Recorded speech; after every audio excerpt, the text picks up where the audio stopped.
दूसरे गांव जाने के लिए राइस्टार अपने हेलीकॉप्टर में बैठकर अपने गांव से उड़ान भरता है। राइस्टार तेजी से जा रहा ही होता है कि तभी हेलीकॉप्टर में अचानक से आग लगती है। वह हेलीकॉप्टर सीधा एक अनजान से गांव में जाकर क्रैश हो जाता है।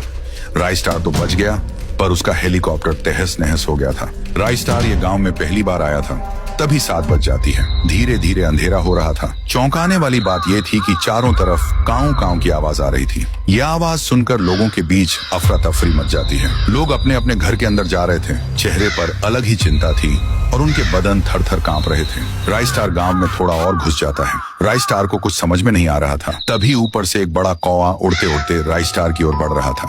वह कौवा राइस्टार पर हमला करने ही वाला था कि पीछे से किसी ने गोली मारी और वह कौवा वहीं मर गया। पीछे लाल शर्ट पहन एक आदमी आकर राइस्टार को हाँपते हुए कहता है, ओ साहब जी, तुम इधर क्या करता है? 7 बज गया, तुम यहाँ के नोही लगते हो। चलो जल्दी मेरे घर पे, वरना वो आ जाएंगे। राइस्टार उस आदमी की बात मानकर उसके घर में चला जाता है। अरे भाई, मुझे कोई बताएगा कि इस गांव में क्या हो रहा है? ये चारों तरफ से काऊ काऊ की आवाज क्यों आ रही है? और वो कौवा तो मेरे मुंह में ही घुसने वाला था। अच्छा हुआ तुमने उसे गोली मारी।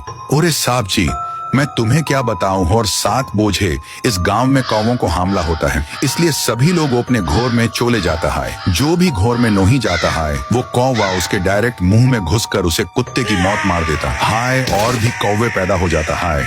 और तो और ये सब कौवे गांव के पीछे डरावने सूखे जंगल से आते हैं। ये बात सुनकर राइस्टार के रोंगटे खड़े हो गए। इसका पता वो लगाना चाहता था। फिर राइस्टार अगले दिन उसी सूखे जंगल में आ पहुंचता है। वो अच्छे से जंगल को देख ही रहा था कि 7 बज जाते हैं और वहीं काऊ काऊ की आवाजें आ रही थी। फिर भी राइस्टार और अंदर घुसता गया। उसको वहां पर एक पुराना कुआं दिखा।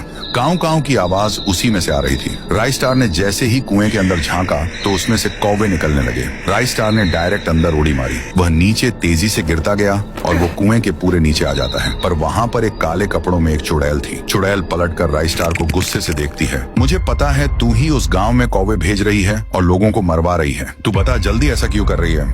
तू कौन होता है मुझसे पूछने वाला? अब तू नहीं बचेगा। तू अगर मुझे बताएगी तो मैं तेरी कुछ मदद कर सकता हूँ। बता। इतना कहते ही वो चुड़ैल रो के कहने लगती है। ये बात है 5 साल पहले की। तब मैं सारे गांव की महारानी थी और इस गांव में रहा करती थी। तभी एक दिन मेरे दरबार में मेरा मंत्री आया और कहने लगा, महारानी जी, आपके सल्तनत में एक ऐसा कुआं है जहाँ पर पानी की जगह सोना बहता है। अगर हम उस सोने को निकाल लेंगे तो हमारी सल्तनत में कोई भूखा नहीं सोएगा। उसके बाद क्या था, उस मंत्री ने मुझे एक जंगल में इसी कुएं के पास लेकर आया। उसके बाद मैंने इस कुएं में सोने की आस में झांकने लगी। तभी उस मंत्री ने मुझे पीछे से धक्का दे दिया और सीधा मैं उसके अंदर गिर के मर गई। उसने मुझे पागल बना के मेरी जान ले ली और खुद वहां का राजा बन गया। इसलिए मैं गांव में ऐसा हमला करवाती